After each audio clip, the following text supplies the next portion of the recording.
recién. ¿Se puede ver lo que estoy compartiendo? Sí, Sí, doctora. doctora. Ok, ya. ¿Me escuchan, no? ¿También? Sí, Sí, doctora. doctora. Ok. Ya. Hemos visto en el metabolismo de la glucosa, a ver, recapitulando, o el metabolismo de los hidratos de carbono. Iniciamos con el proceso de digestión y absorción de los hidratos de carbono, proceso premetabólico que ocurre en la luz volumen del intestino delgado, propiamente dicho, la digestión. La absorción es el paso, después de que se ha digerido los hidratos de carbono, el paso desde la luz volumen hasta sangre, esa es la absorción. Después, perdón,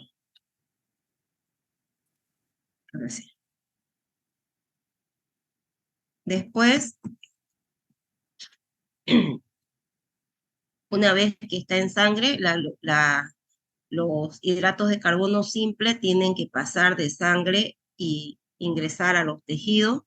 El principal hidrato de carbono es la glucosa, el monosacárido glucosa, y para ingresar a las células lo tienen que hacer a través de un transporte facilitado, que son los GLUT, ¿no es? Bueno, hemos visto que en músculo, los GLUT es el GLUT4, en hígado, que tiene el GLUT4, por ejemplo, tiene una afinidad mayor por la glucosa, entonces no necesita que la glicemia esté elevada. En cambio, para que pase al interior del hígado, se necesita que la glicemia esté elevada, ¿ya? Entonces ingresa, si el organismo necesita energía, entonces se lleva a cabo una vía degradativa, en realidad dos vías por cada 8 moléculas de glucosa que ingresan al interior de la célula. A nivel del citoplasma se lleva a cabo de 10, 8 siguen la vía degradativa, que es la vía de la glucólisis, que ya la estudiamos, una secuencia de 10 reacciones químicas, y 2 siguen la vía de la hexosa monofosfato, o pentosa fosfato, que la vamos a ver más adelante. Si el organismo no necesita energía y la glicemia está elevada, la hormona insulina activa el proceso de formación de glucógeno a partir de glucosa. ¿Qué se llama esa vía? La hemos visto esta semana. Glucó Glucogénesis o glucogenogénesis, formación de glucógeno, ¿no es? ¿Y qué pasaba después de un periodo de ayuno que yo no he consumido alimentos y se necesita mantener la glicemia, por ejemplo, en el hígado, para mantener la glicemia en general, o en el músculo para las necesidades del músculo? ¿Qué vía ahí actúa el glucagón en el hígado? ¿Y qué hormonas actúan en el músculo? A ver quién se acuerda. Bueno, en este caso no son hormonas, sino otro tipo de estructuras. A ver, La adrenalina, noradrenalina. es, no, eso, adrenalina, noradrenalina, y en muchos casos también el cortisol, ¿cierto? Okay. ¿Qué vía se llama esta? Glucogenólisis. Bueno, ahora vamos a ver una vía eh, alternativa, que es un proceso de biosíntesis de glucosa y de glucógeno a partir de fuentes que no son hidratos de carbono, entonces fuentes no glucidas, que es la gluconeogénesis. Puede darse, por ejemplo, cuando nosotros consumimos unas dietas pobres o libres de glucosa, o cuando hay demasiada o poca cantidad de carbohidratos, ¿ya? Entonces, puede ser a partir de grasa, lípidos, o a partir de aminoácidos cetogénicos, que se forman estos metabolitos que son importantes, o estas estructuras que son importantes para que se vaya a formar esta vía. Entonces, la gluconeogénesis es el proceso de biosíntesis de glucosa y glucógeno a partir de fuentes no glúcidas. ¿Cuáles son ellas? Varias sustancias, pero principalmente el piruvato y el ácido láctico. Pero hay varios, ¿ya? desde aminoácidos cetogénicos, como les dije, o a partir de metabolitos intermediarios que se forman en el ciclo de Krebs también. Bueno, entonces, a ver, entonces en esta vía, cuando la dieta no ofrece suficientes carbohidratos, cuando nosotros no consumimos suficiente cantidad de carbohidratos y el cerebro necesita, aunque pueda adaptarse a cuerpos cetónicos, pero igual va a seguir necesitando de glucosa. Y hay una célula que no puede utilizar, no forma cuerpos cetónicos, no puede utilizar los cuerpos cetónicos y solo utiliza la glucosa como fuente de energía. ¿Cuál es esa célula? Las neuronas, doctora. Ya, las neuronas pueden adaptarse, sí o sí necesitan de glucosa, pero hay otras que no, porque la neurona tiene mitocondria, pero hay otras células que carecen de mitocondria. Los eritrocitos. Eritrocito. Exactamente, los eritrocitos.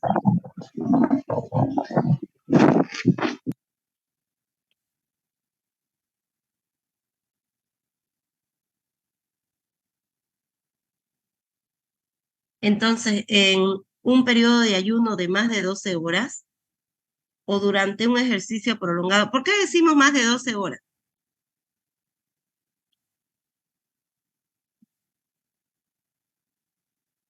Porque la vida de la glucosa es de 12 a 24 horas.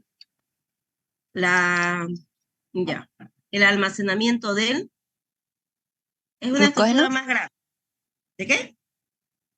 Glucógeno. Eso, el almacenamiento de glucógeno dura ese tiempo, ¿ya? Entonces, durante un ayuno de más de 12 horas o durante un ejercicio prolongado donde se utiliza, es que en el ejercicio prolongado se va a dar la vía de la glucólisis. ¿Por qué no el ciclo de Krebs?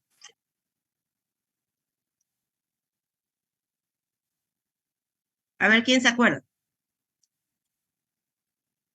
¿Por qué el músculo activo? Porque es más permeable a la glucosa, doctora, cuando hay ejercicio. No hay otra razón. ¿Por qué solo la vía de la glucólisis en el ejercicio prolongado? Si dijimos que el ciclo de Krebs genera más energía. A ver, ¿quién se acuerda? Entonces pueden haber preguntas de razonamiento y van a haber de seguro preguntas de razonamiento en su examen. Entonces, No memorizamos, es. pero tenemos que tener la capacidad de análisis, porque si no, a ver, piense, dígame, señorita, la escucho. No es lo que vimos ayer, de que el músculo secuestra glucosa y no puede salir, algo así. No. A ver, imagínese que usted está corriendo, corre harto y no está usted entrenada para ello. ¿Cómo va a respirar para empezar? Puede ser por la falta de oxígeno. Eso, la falta de oxígeno. Si usted está corriendo, haciendo ejercicio, de seguro que a veces ni siquiera estamos respirando adecuadamente y terminamos, ¿no es? Y de seguro que no le va a llegar el oxígeno adecuado a nuestros músculos o de tanto ejercicio no va a tener el oxígeno que necesita el músculo. Entonces, vía la anaerobiosis, deficiencia de oxígeno, ¿qué se bloquea?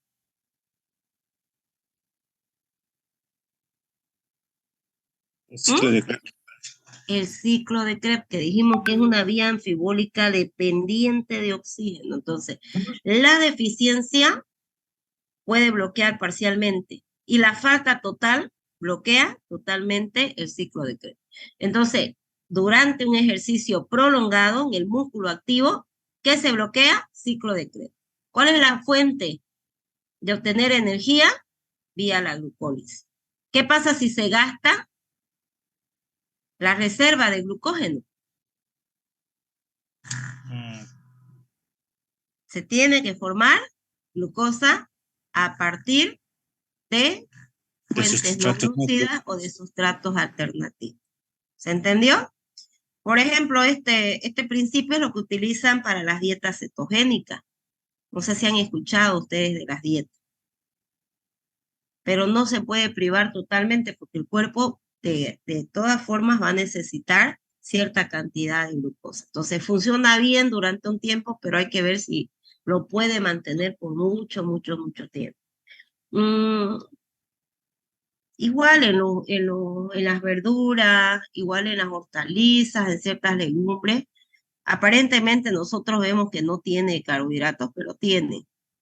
Ya pueden ser carbohidratos complejos, de más difícil metabolización y absorción, pero igual tiene. ¿Ya? Bueno, hay tejidos que obtienen energía indistintamente a partir de glúcidos o lípidos, pero aún así hay siempre un requerimiento basal de glucosa.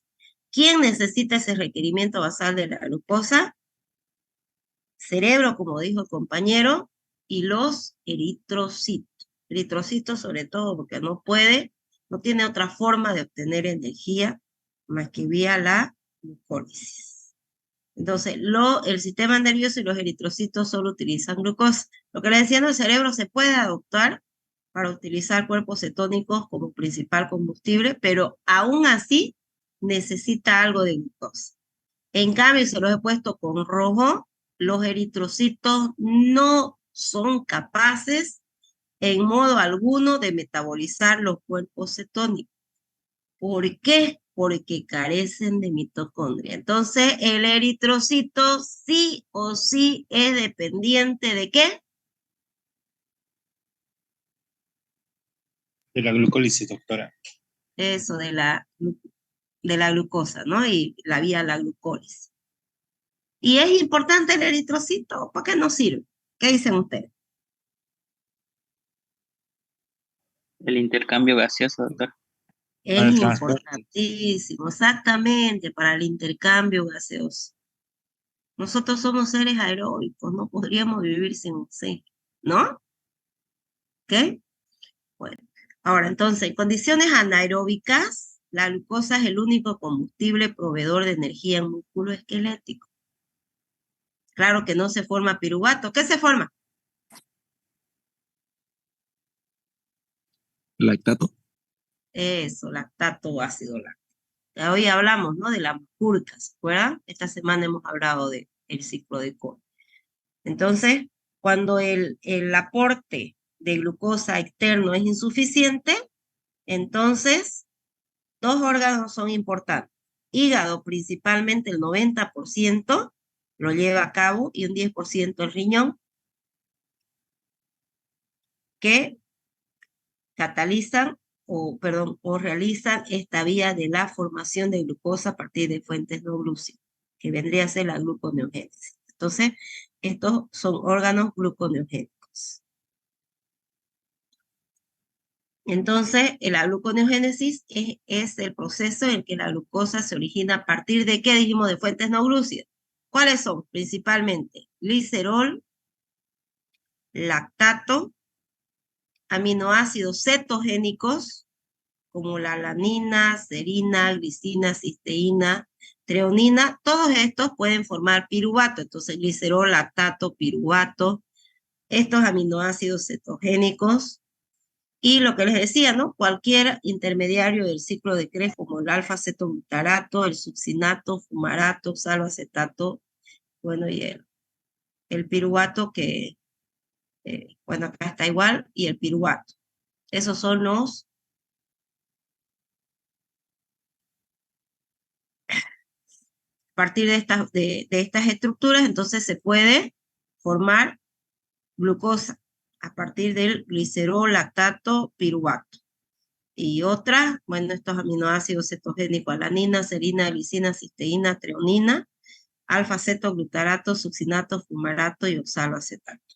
Entonces, a partir de estas estructuras se puede formar glucosa vía la gluconeogénesis. Esta vía es una vía de síntesis, porque se está formando glucosa a partir de fuentes no glúcidas, y se lleva a cabo en 2 sitios de la célula. 2 reacciones ocurren al interior de la mitocondria y las demás reacciones químicas ocurren en el citoplasma celular. En todas las anteriores vimos que generalmente ocurrían o sea en el citoplasma o en la matriz mitocondrial. Esta ocurre en ambos, ¿ya? Entonces, la localización, dijimos, hígado, y en un ayuno prolongado también puede darse la gluconeogénesis en la corteza renal. Un 10%, el restante es en el hígado. Entonces, el órgano principal gluconeogénico es el hígado. Como les decía, ¿en qué zona específica? Las 2 primeras reacciones en la mitocondria y las demás reacciones en el citosol o citoplasma celular. Ahora, no es la gluconeogénesis no es un camino inverso a la glucólisis. Glucólisis también recibe el nombre de vía de Embden-Meyerhof. ¿Ya? Ese nombre. El ciclo de Krebs, 3 nombres dijimos, ¿no? Ciclo de Krebs, ciclo de los ácidos tricarboxílicos y ciclo del ácido cítrico. La glucólisis, vía de Embden-Meyerhof. ¿Ya? Entonces, en esta vía de la glucólisis, las reacciones irreversibles no permiten volver hacia atrás por la misma ruta. Entonces, aquí se puede hacer un desvío, pero son vías diferentes, ¿ya? Bueno, entonces, ¿por qué hay desvío? Bueno, vamos a ver primero lo que ocurre en el interior de, de nuestra mitocondria. ¿Ya? Esta conversión, piruvato, conversión de piruvato a fosfonolpiruvato. El piruvato tiene 3 carbonos, pero no tiene grupo fosfato. En cambio, el piruvato va a tener el grupo fosfato, ¿ya? Entonces, esta conversión se realiza por un desvío en el cual participan las siguientes reacciones. El piruvato es transformado primero, en primera etapa, en oxaloacetato, y el oxaloacetato es convertido en fosfonolpiruvato. Entonces, como si fuera una reacción, pero en dos etapas, ¿ya? Bueno. Entonces, miren, aquí tenemos el piruvato, el sustrato que necesita dióxido de carbono, que luego vendrá como, aquí, miren, aquí, 3 carbonos, aquí va a tener 4 como carboxilato. Aquí. ¿Ya? ¿Quién cataliza esta reacción? La piruvato carboxilasa. Dice carboxilasa, no dice descarboxilasa, piruvato carboxilasa. Ahí me está indicando qué va a hacer. Entonces dice, va a actuar sobre el sustrato piruvato y va a meter el grupo carboxilo. Para esta enzima necesita la coenzima biotina. Y el donador del grupo fosfato, que en otra etapa se va a usar, es el ATP. Esto permite que se introduzca una molécula de dióxido de carbono a la estructura del piruvato. Entonces tengo el sustrato que es el piruvato, la enzima piruvato carboxilasa con biotina y ATP. Como se gasta ATP, entonces la reacción es irreversible. Entonces, al ingresar este grupo carboxilo, el dióxido de carbono como carboxilo, tengo el oxaloacetato. En primera etapa, pero tiene que transformarse a fosfonolpiruvato. ¿Ya? Ahora, este oxaloacetato, el de acá, es un intermediario en el ciclo del ácido cítrico, ciclo de Krebs, razón por la cual esta reacción constituye un importante dispositivo. O sea, puede ser, a partir del oxaloacetato, también ser el ciclo, el iniciador del ciclo de Krebs. O puede utilizarse para seguir con esta vía de la gluconeogénesis. Entonces, esta enzima, piruvato carboxilasa, está activada por la acetilcoenzima la que vimos que actúa a nivel del ciclo del ácido cítrico, la alimentadora del ciclo de Krebs. En una segunda etapa, el oxaloacetato, el anterior, se convierte en fosfonol piruvato, ¿ya? Ahora, ¿quién cataliza esta reacción? La enzima fosfoenol piruvato carboxiquinasa. Aquí me está indicando no el sustrato, sino el producto. Y dice carboxiquinasa. Entonces, mire, sale de aquí en forma de dióxido de carbono, se vuelve a necesitar una estructura, una molécula de alta energía. En este caso no es el ATP, sino es el guanosin trifosfato, pero una molécula de alta energía. Ese grupo fosfato viene y lo introduce a nivel del carbono 2, pero ya salió esta estructura, ¿ya? En el carbono 2 gasta energía y me queda guanosin difosfato, sale dióxido de carbono, esto, y este es el donador del grupo fosfato. Y tengo fosfoenol piruvato. Hasta ahí, las dos reacciones son irreversibles. En ambas reacciones se gastó energía.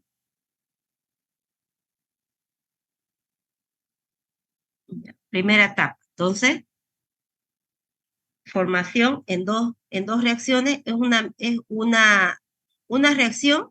El piruvato es transformado en fosfonol piruvato, pero en dos etapas. Ya, primero se forma oxaloacetato y luego fosfonol piruvato. Cuando ustedes estudien las reacciones, no se olviden, siempre en una reacción química va a haber enzima, puede ser que necesiten coenzima o necesiten iones metálicos, observen eso.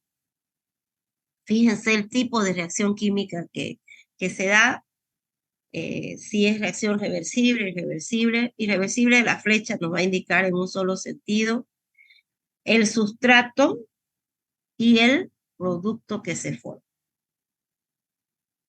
¿Ya? Bueno. Entonces, este oxaloacetato no atraviesa la membrana interna y si lo hace el malato, el desvío inicial de la gluconeogénesis se realiza en varias etapas, ¿ya? Entonces, primera etapa, el piruvato se convierte en oxaloacetato o la piruvato carboxilasa que vimos. El oxaloacetato se reduce a malato. Esto ocurre a nivel de la mitocondria. Y luego el malato pasa al citoplasma celular. Estas dos reacciones ocurrían dentro de la célula y ya en el citoplasma el malato es oxidado nuevamente al oxaloacetato por la isoenzima malato deshidrogenasa. Es que aquí la malato deshidrogenasa es mitocondrial y hay otra que es citoplasmática, citosólica, ¿ya? Y luego sigue ya la vía de la formación de glucosa. Hay varias etapas, chicas. El oxaloacetato es transformado en fosfonol piruvato, o la fosfonol piruvato carboxiquinasa, y estas dos primeras reacciones, como les dije, ocurrían en la matriz mitocondrial y las demás en el citosol. Así ya. Ahora, aquí. El oxaloacetato es intermediario de la gluconeogénesis y también del ácido cítrico. Partimos del oxaloacetato y volvemos en el oxaloacetato en el ciclo de Krebs. Entonces, por esta razón, cualquier metabolito alimentador del ciclo de Krebs contribuye a generar oxaloacetato y puede ingresar en la vía de la gluconeogénesis. Ahora, el ácido láctico del lactato, producto final de la glucólisis en anaerobiosis, es un importante metabolito gluconeogénico previa conversión a piruvato. Entonces, glicerol, lactato, piruvato son metabolitos gluconeogénicos. Y aquí están ya reacción por reacción, ¿ya? Entonces dijimos lactato, piruvato, aminoácidos cetogénicos, oxaloacetato, eh, el succinato, etc., ¿no? Pero principalmente lactato, glicerol, piruvato. Entonces, vía la glucólisis anaeróbica se forma el lactato y esta enzima, la lactato deshidrogenasa, puede transformar o llevar a cabo esta reacción que es reversible, ¿ya? De piruvato puede transformar a lactato o ácido láctico y del ácido láctico o lactato a piruvato. Entonces, complicado que ingrese el piruvato, necesita un transporte mediado por proteínas para que eso pase. Lo hace en pequeñas proporciones cuando es necesario. Por eso es que vimos que vía la glucólisis, después de la formación del piruvato, se llevaba a cabo la descarboxilación oxidativa irreversible del piruvato, ¿no? Pero en este caso se necesita formar glucosa, porque no hay, y algunas células necesitan esta vía para formar glucosa a partir de fuentes que no son glúcidas. Entonces, ahí se activan estas proteínas que permiten el paso del piruvato al interior de la mitocondria. Ya al interior de la mitocondria, el piruvato tiene que transformarse en fosfonol piruvato, ¿se acuerdan? ¿Ok? En 2 etapas, y primero oxaloacetato, ¿ya? Y después a fosfonol piruvato, aquí, ¿ya? Pero esta primera etapa, hasta oxaloacetato, es catalizado por la piruvato carboxilasa.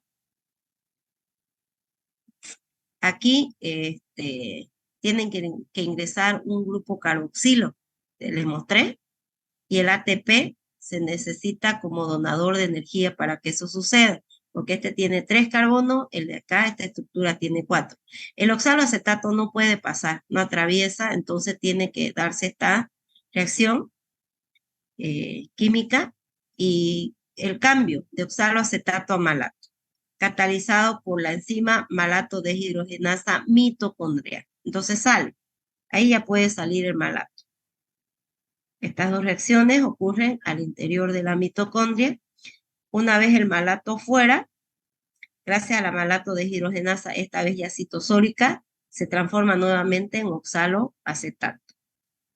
Y aquí es donde ocurre la transformación de piruvato, como les decía, a fosfonol piruvato. Entonces, oxaloacetato primero actúa sobre el oxaloacetato fosfonol piruvato carboxiquinasa, aquí se vuelve a necesitar guanosin trifosfato, gasto de energía,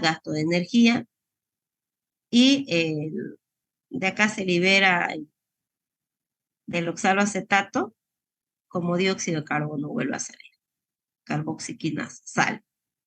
Y se ve que de acá un grupo fosfato viene a la estructura del piruvato. Esto ya ocurre en el citoplasma.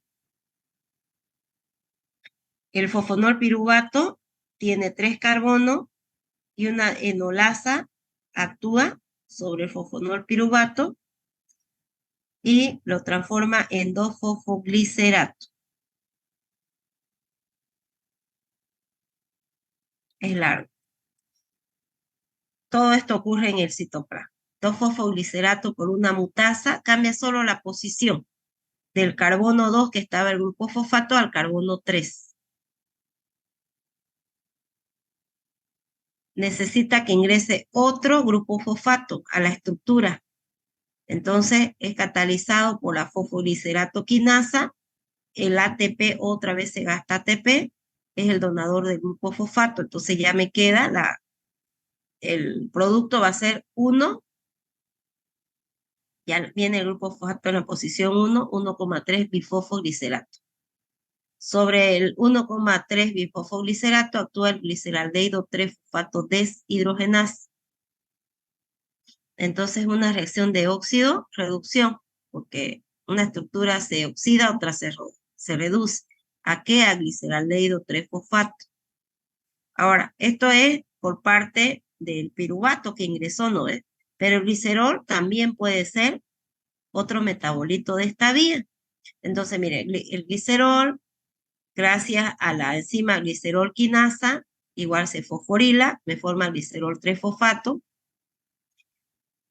cataliza después sobre este, va a ser el sustrato del glicerol 3-fosfato deshidrogenasa, reacción de óxido-reducción también, y se forma el glicerol 3-fosfato en dihidroxiacetona fosfato.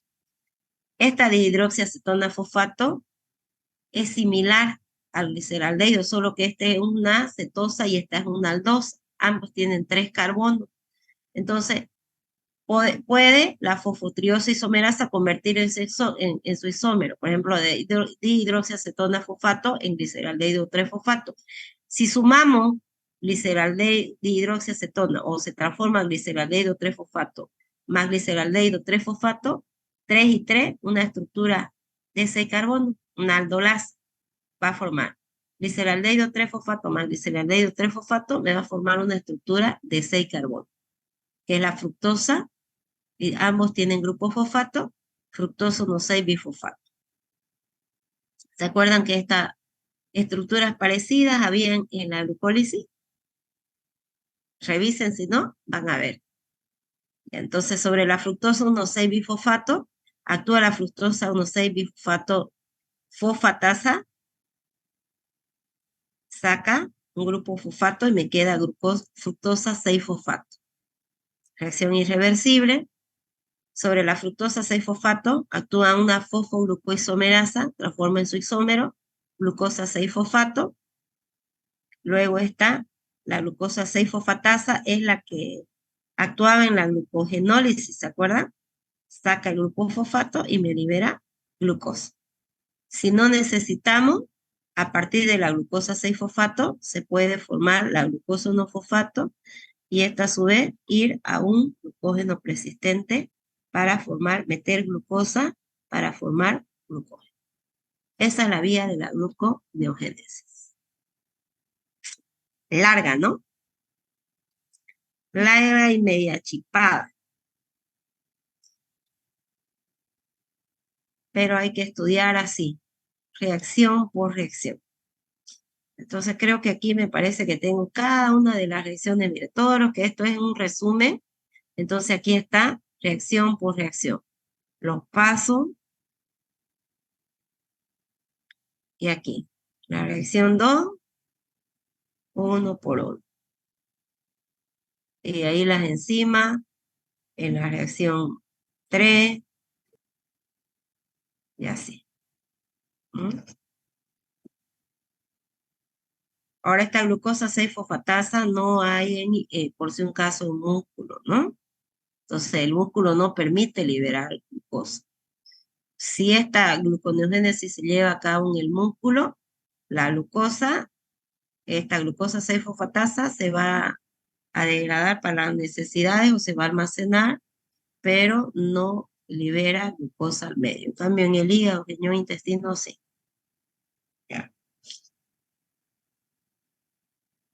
Bueno, entonces vamos a ver las consideraciones generales sobre la vía de la gluconeogénesis. El lactato formado durante la glucólisis anaeróbica ingresa en la vía gluconeogénica oxidándose a piruvato. ¿Por acción de quién? De la lactato deshidrogenasa, una enzima oxidorreductasa. Durante el periodo de reposo, después de un ejercicio intenso, el lactato o el ácido láctico producido en los músculos difunde a sangre y es captado por el hígado. ¿Qué se llama esta vía? Y es un ciclo.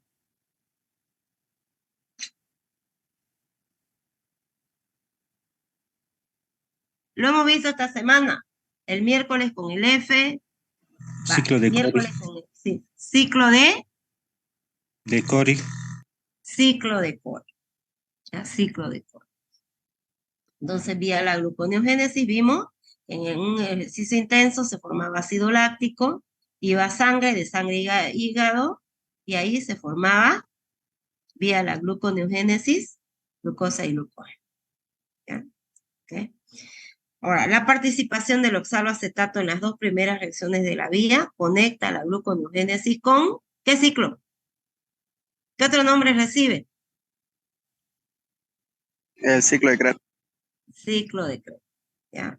Porque en el ciclo de Krebs, en la matriz mitocondrial, sí o sí tenemos oxaloacetato. Y la primera reacción, que es de condensación, El acetil se une al oxaloacetato y me forma una estructura de 6 carbonos que es el ácido cítrico, ¿ya? Bueno, como todo intermediario del ciclo se convierte en oxaloacetato, a través de las reacciones de esa vía, cualquiera de esos intermediarios y todo compuesto capaz de transformarse en uno de ellos puede ser precursor de glucosa. ¿Cuáles son? Dijimos fumarato, malato, alfa-cetoglutarato, oxaloacetato, etc. Uy, perdón. Las cadenas carbonadas de algunos aminoácidos originan alfa-cetoglutarato. Las de otros succinato, fumarato, oxaloacetato, piruvato, y todo eso pueden contribuir a la formación de glucosa. Eso sería aminoácidos cetogénicos, ¿ya? Ahora, el acetilcoenzima A no es glucogénico, porque el acetil, la coenzima, lo que mete es para alimentar el ciclo de Krebs, ¿ya? A los efectos prácticos, cada resto acetato que ingresa al ciclo del ácido cítrico es completamente oxidado porque meten el acetil, se une al oxaloacetato, ácido cítrico, pero sí vuelve a formar oxaloacetato en el ciclo. Entonces, los ácidos grasos degradados en el organismo hasta acetil no son gluconeogénicos. Y así sí es que van hasta acetil. En cambio, el glicerol y otros componentes de lípidos sí pueden ser metabolitos de esta vía. ¿Dónde lo hemos visto el glicerol, chicos, chicas? Forma parte de una estructura. ¿De qué estructura?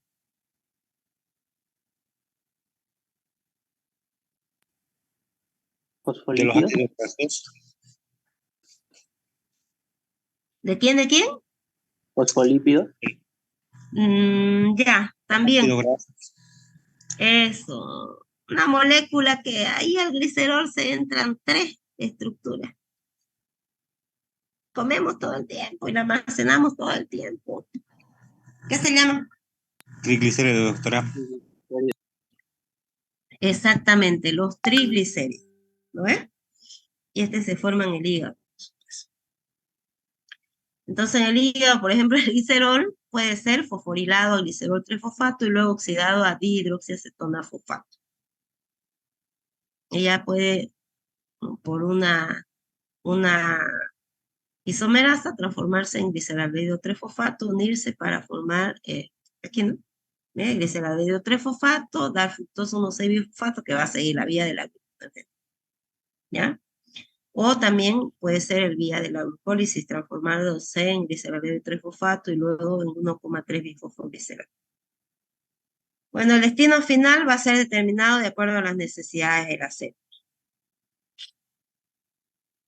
Ahora, ¿cuál es el costo energético de la gluconeogénesis? Entonces, la formación de una molécula de glucosa a partir de 2-piruvato o de lactato es un proceso endergónico. ¿Qué significa esto? ¿Genera energía o gasta energía? Gasta energía. Gasta, ¿no? Entonces requiere de energía. Ya hemos visto, requiere de Gasta ATP energía. o de guanosin trifosfato también, ¿ya? Entonces, por cada piruvato se consume una molécula de ATP, esa hemos visto, ¿no? Y también guanosin trifosfato. ¿Ok? Entonces, en suma, la síntesis de una molécula de glucosa a partir de 2-piruvato se debe acoplarse con la conversión de 6 moléculas de ATP, 6 gastos de 6 ATP. En el hígado, el lactato se transforma en glucosa. La energía es provista por la oxidación del lactato hasta piruvato. La reacción, catalizada por la lactato deshidrogenasa, genera NAD reducido y la transferencia de los hidrógenos a la cadena respiratoria con la producción de 3 ATP.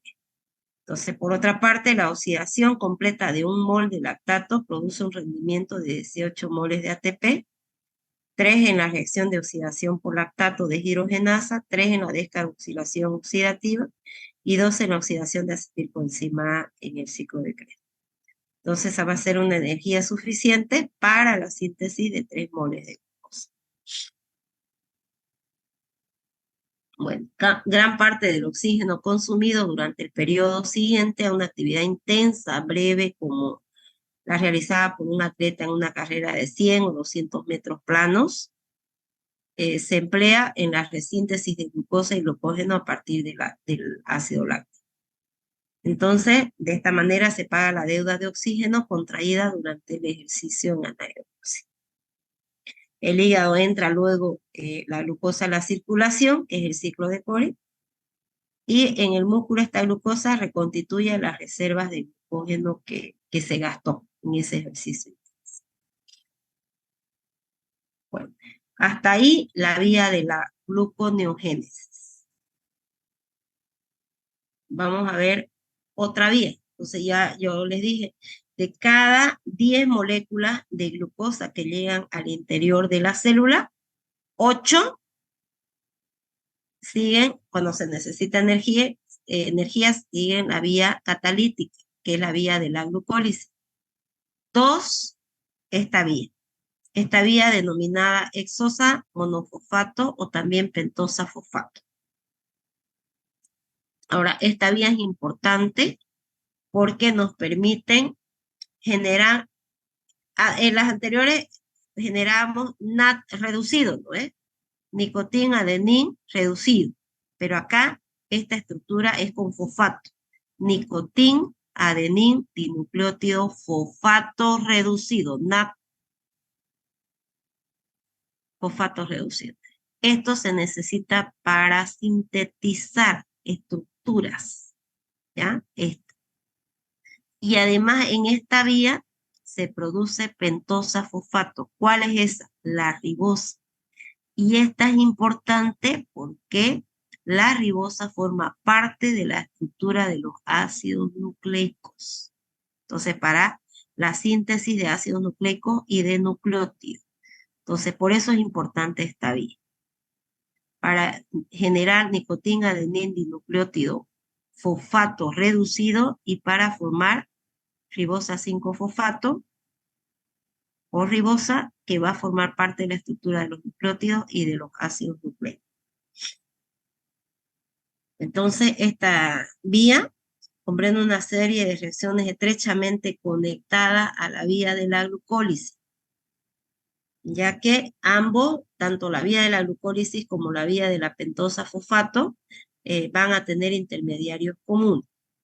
Esta vía se puede dividir en 2 fases. En la primera fase, la glucosa 6-fosfato sufre 2 oxidaciones y además una descarboxilación.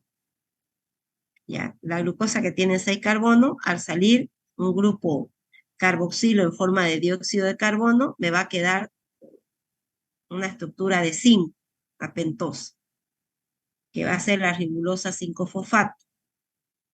Esto a través de 3 reacciones, ¿ya? En esta primera fase. En estas 3 reacciones constituye la fase oxidativa irreversible y se va a producir este NAD-fosfato reducido. Y este sirve para la síntesis, ¿ya? Para síntesis, por ejemplo, de ácidos grasos, de sustancias grasas, por ejemplo, en las mamas, en la mujer embarazada, las mamas van haciendo semas grandes porque van formando semas grasas y esto se necesita, ¿ya? El NAD-fosfato reducido. En la segunda fase, que no es oxidativa, comprende una serie de reacciones reversibles en la que se forman aldosas y cetosas. Las aldosas pueden ser de 3, 4, 5, 6 y 7 carbonos que se pueden interconvertir. La ribulosa que se formó al inicio da 2 isómeros ribosa 5-fosfato y celulosa 5-fosfato. Y ya van a ver que luego, al final, se van a formar intermediarios de la vía de la glucólisis. Y todas las enzimas de esta vía se encuentran en el citosol o citoplasma celular. Aquí. ¿Ya? Entonces dijimos, una vez que la glucosa ingresa, ya sea dependiendo en qué célula estemos hablando, GLUT2 en hígado, GLUT4 músculo, ingresa, De 10, 8 siguen la vía de la glucólisis, 2 siguen esta vía de la pentosa fosfato. Entonces, independientemente la glucosa se utilice o se degrade o se almacene, esta primera reacción sí o sí tiene que darse. Porque como hay receptores para glucosa, entonces pueden salirse, entonces se tiene que fosforilar. Pero ya sabemos que acá necesitamos ATP, magnesio y es catalizada por la exoquinasa. Si es exoquinasa, esta no es hígado, puede ser MU, ¿ya? Porque la glucoquinasa está en el hígado. Entonces aquí se necesita ATP, no lo está mostrando por su caso, ¿ya? ATP y magnesio. Entonces el ATP dona el glucofosfato y la glucosa lo transforma en glucosa 6-fosfato. Miren, esta sigue la glucosa 6-fosfato, es vía la glucólisis. Todos estos metabolitos pueden seguir la vía de la glucólisis después, ¿ya? Entonces son intermediarios de la glucólisis. Una vez tengo la glucosa 6-fosfato, en la primera reacción, ya en esta reacción ya propiamente de la vía de la pentosa fosfato, es catalizado por la glucosa 6-fosfato deshidrogenasa. Pero la coenzima no es el NAT, sino el NAT-fosfato, ¿ya? Entonces, esta cataliza la reducción de la glucosa, la oxidación de la glucosa a 6-fosfogluconato, de la glucosa 6-fosfato 6-fosfogluconato, y el NAT, que estaba oxidado, capta esos equivalentes de reducción y se transforma en NAT-fosfato reducido, ¿ya? Esto me va a generar después ATP, después.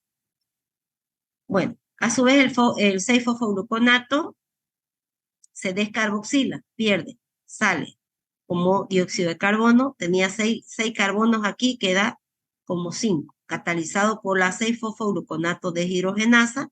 Otra vez, esta sustancia se vuelve a oxidar y capta nuevamente NAT-fosfato, capta los equivalentes de reducción. Igual, irreversible y reversible. Perdió, aquí, miren, perdió carbono, entonces queda como una estructura de 5 carbonos, ribosa 5-fosfato. Por una isomerasa lo puede transformar en ribosa 5-fosfato o en celulosa 5-fosfato, una epimerasa. Ahora, una transcetolasa los une y me forma una estructura de 10 carbonos. Grande. A su vez, luego, esta se puede separar, lo mismo, lo combinan 10 y lo separan en cedoheptulosa que tiene 7 carbonos y gliceraldehído 3-fosfato que tiene 3. 3 más 7, 10, lo que tenía de acá, ¿ya? O este de acá, miren acá, transformar en 2, en una estructura de 6 y una de 3. A ver acá, la de 5, acá, a ver. A ver, lo separa, aquí 7 y 3, una transaldolasa, puede combinar nuevamente y luego separar en una estructura de la eritrosa de 4-fosfato y la fructosa 6-fosfato. Esta sí puede ser intermediaria. Acá, esta de 5 se puede unir con la eritrosa y me forma una estructura de 9. Y la transcetolasa separa de esta celulosa por la unión de la eritrosa que me forma una estructura de 9 carbonos en 2, una fructosa 6-fosfato que tiene 6 y gliceraldehído 3-fosfato que tiene 3 carbonos. 6 y 3, 9, que podía venir de acá, ¿ya? Entonces, si ustedes ven, se dan cuenta, hemos formado un fosfato reducido en esta vía, pero los intermediarios, lo más importante también es que formamos los intermediarios del ciclo de la glucólisis. Y ahí podemos ver, este es un resumen de toda la vía, y luego se puede estudiar reacción por reacción. Y aquí ya se ve la enzima, cómo se ve que ingresa el fosfato, cómo... Ya. Mire, esta de acá se va se va de glucosa 6-fosfato a fosfogluconolactona, se ve que se está oxidando. Y los equivalentes, los hidrógenos que han salido, miren acá, que salió, lo capta el NAD-fosfato. Por eso les decía, era una óxido reductasa. Y al formar esto, la reacción se hace irreversible. Y ahí lo pueden ir viendo uno por uno. ¿Ya? Ahora, en este resumen no se ve toda la reacción, pero ya en esta vamos pudiendo ir viendo cada reacción, cómo va cambiando la estructura. ¿Ya? Ahí. Ahí. ¿Cómo se ve que cambia? La descarboxilación, cómo va cambiando. Ahora, ¿por qué era importante esta vía? Ya se acuerdan, ¿no? Dijimos porque se podían formar NAD-fosfatos reducidos y porque se podía formar estructuras de 5 carbonos para ser útiles en la formación de nucleótidos y de ácidos nucleicos.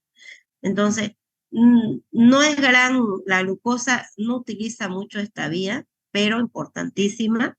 Es pequeña comparada con la glucosas que llegan a la vía de la glucólisis, pero esta vía alternativa tiene una importancia vital porque esos hidrógenos captados por el NAD-fosfato y convertidos en NAD-fosfato reducidos son utilizados en diferentes tipos de síntesis.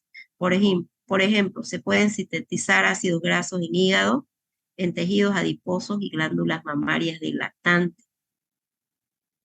¿Ya? Por eso es que la madre durante el embarazo va a ir desarrollando esos ácidos grasos en las glándulas mamarias, que además son grasas. ¿Ves? A partir de NAD-fosfatos reducidos también sirve para que se forme colesterol, ácidos biliares en hígado, hormonas esteroideas en corteza suprarrenal, ovarios y testículos. Y más importante aún, esto sirve en proceso de desintoxicación dependiente del citocromo P450 en hígado. Ya, esta estructura. Y por otro lado dijimos que también en los eritrocitos, esta vía de la pentosa fosfato, o la producción de este NAD-fosfato, es importante para mantener la concentración de glutatión reducida. El glutatión es un antioxidante poderoso y ayuda a disminuir los niveles de la metahemoglobina, la hemoglobina que tiene dióxido de carbono. Y ya. En los neutrófilos y otras células fagocitas también que utilizan especies reactivas de oxígeno para destruir bacterias, también necesitan de este NAD-fosfato reducido. ¿Ya? Y otra función es la producción de ribosa 5-fosfato que se utiliza en la síntesis de nucleótidos y ácidos.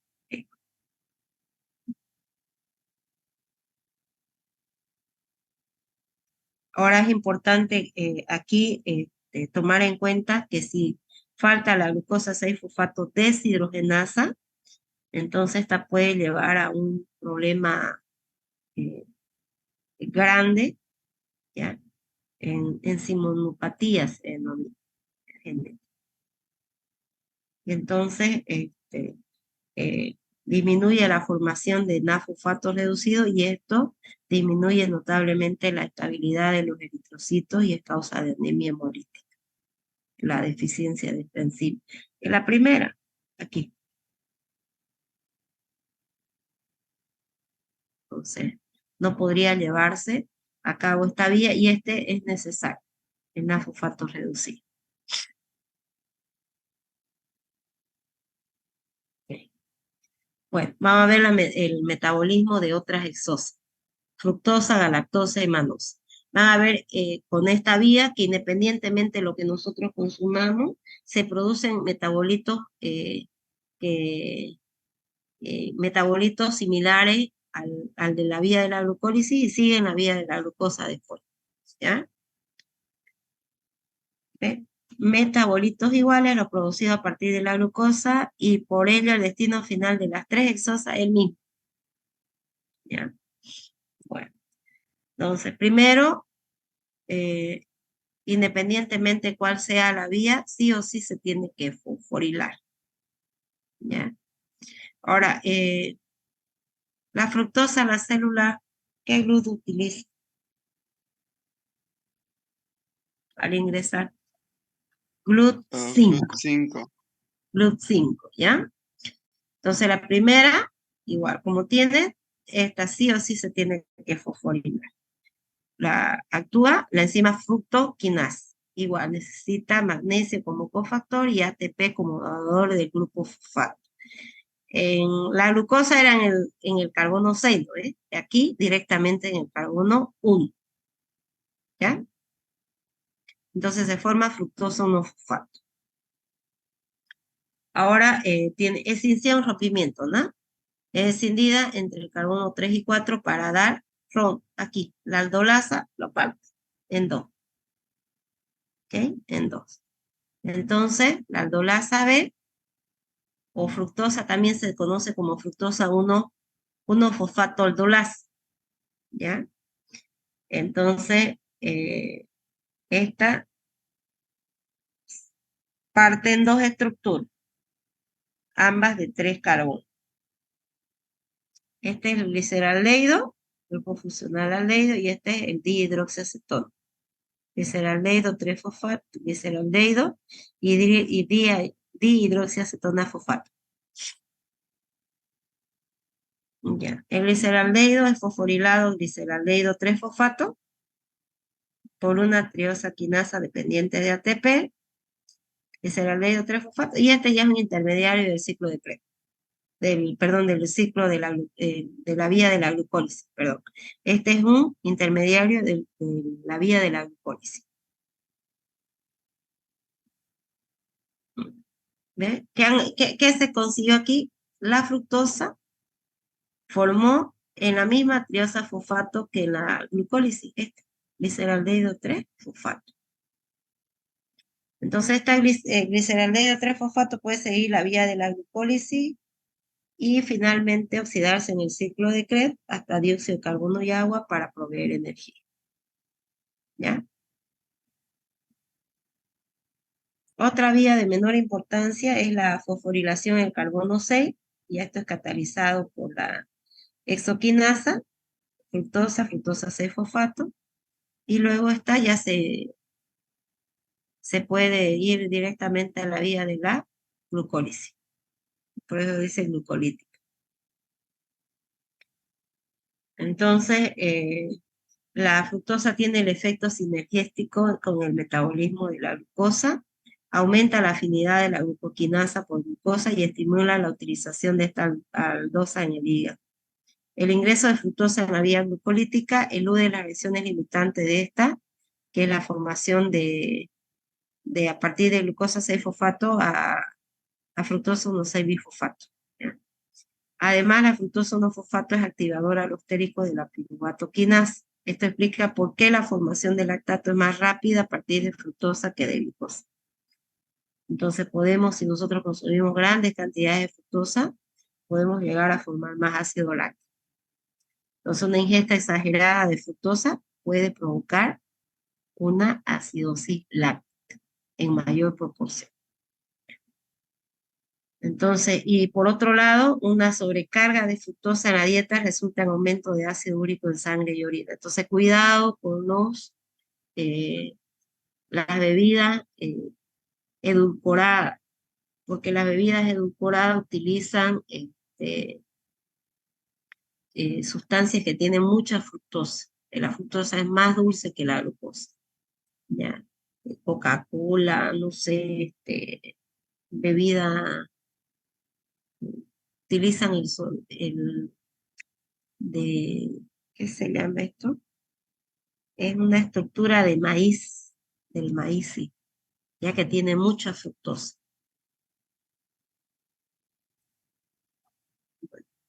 ¿Dónde más se puede encontrar la fructosa? En el semen, y la fructosa es fuente de energía para los espermatozoides, ¿ya? Bueno, ¿qué más podemos ver de acá? Ah, hay dos enfermedades genéticas relacionadas con el metabolismo de la fructosa. Una es la intolerancia a la fructosa. Esto se debe por deficiencia de la enzima aldolasa B, y lo que hace es de que cuando falta esta enzima se acumula la fructosa 1-fosfato y por lo tanto disminución de la concentración de fosfato dentro de la célula. Además, esto que se forme la fructosa 1-fosfato inhibe la fosforilasa y la fosfoglucomutasa y se inhibe también la glucogenólisis.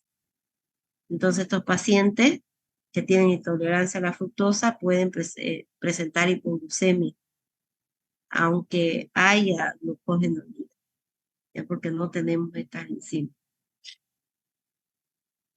Y hay otra enfermedad también, que es la fructosuria esencial. Esta es una enfermedad hereditaria y se debe a la falta de la enzima fructoquinasa. Estos pacientes tienden a eliminar fructosa por orina y bueno, ¿qué se hace para mejorar esto? Suprimir fructosa y sacarosa en la alimentación. El disacárido, no se olvide, sacarosa tiene glucosa y fructosa, entonces hay que eliminar. Bueno, otra vía es la galactosa. La galactosa es producto de la hidrólisis de la lactosa o el azúcar de la leche, ¿no? La lactosa, el disacárido, está formado por galactosa y glucosa en unión beta 1,4. Entonces,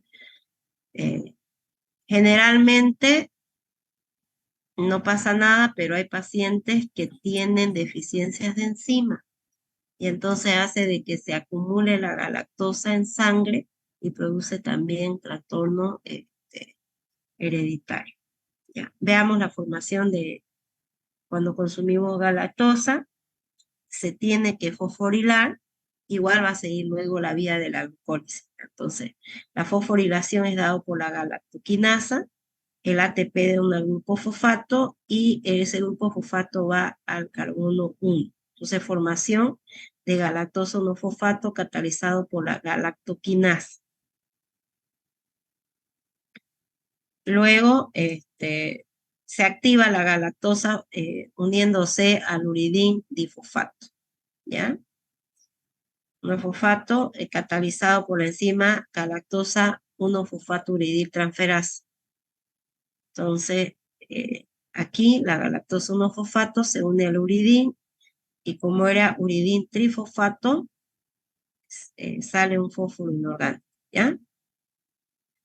Es una reacción irreversible y se activa uniendo la galactosa, uniéndose al uridín difosfato. Luego la uridín difosfato galactosa se convierte en uridín difosfato glucosa por acción de una epimerasa y esta está ligada al NAT.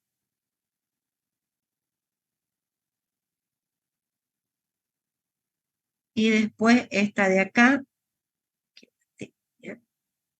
sigue la vía de la glucólisis. Okay. Ahora, como les decía, hay una enfermedad hereditaria tipo genético denominada galactosemia congénita. Y esta se manifiesta después del nacimiento y en estos casos hay una deficiencia de esta enzima, la más común, la galactosa 1-fosfato uridil transferasa. ¿Ya? Entonces, estos pacientes que no tienen esta enzima no pueden metabolizar la galactosa y se acumula. ¿Qué se acumula? La galactosa 1-fosfato. ¿Ya? Entonces, esto tiende a producir daño serio a nivel del sistema nervioso central, hígado y otros órganos. Entonces, el niño después del nacimiento presenta ictericia, hepatomegalia, retraso mental, catarata, y son niños que no viven por mucho tiempo, ¿ya? Entonces, es una enzimonopatía. ¿Qué falta? Esta enzima, galactosa 1-fosfato uridil transferasa. La falta de esta enzima hace que se aumente la galactosa monofosfato y esto es lo que conlleva a la parte, a la clínica. Entonces, esa es la principal y hay otra también por deficiencia de la galactoquinasa, la primera enzima. Entonces, se podría prevenir en aquellos pacientes suprimiendo leche y derivados lácteos en la alimentación. ¿Ya? Ahora, es importante hacer un diagnóstico precoz antes que los daños sean irreversibles. Y bueno, la manosa también cuando consumimos alimentos ricos en maíz, en brócoli también hay manosa, en los hongos también. Igual, ¿no? Mire, se va a formar, igual hay que fosforilar, después una mutasa del carbono 6 al carbono 1 y después a fructosa y ya esta fructosa 6-fosfato sigue la vía de la glucólisis. ¿Ya? Entonces, en todos ellos van a ver, consumamos lo que consumamos, al final todos van a seguir la vía de la glucólisis. De los metabolitos intermediarios y luego siguen la vía de la glucólisis. Bueno, estos puntos ya lo conocen, la glicemia está entre 70 a 99, ¿no? Hasta 100 dicen algunos, 99 miligramos por decilitro. Y bueno, el mismo valor para el plasma o sangre. Esto es en metabolismo basal, glicemia después de ayuno. Ahora, esta puede aumentar después de un periodo de haber consumido alimentos ricos en hidratos de carbono, ¿ya? Y después, bueno, tiene que volver a los niveles basales de ayuno, que es de 70 a 99, hasta 100, 70 a 99.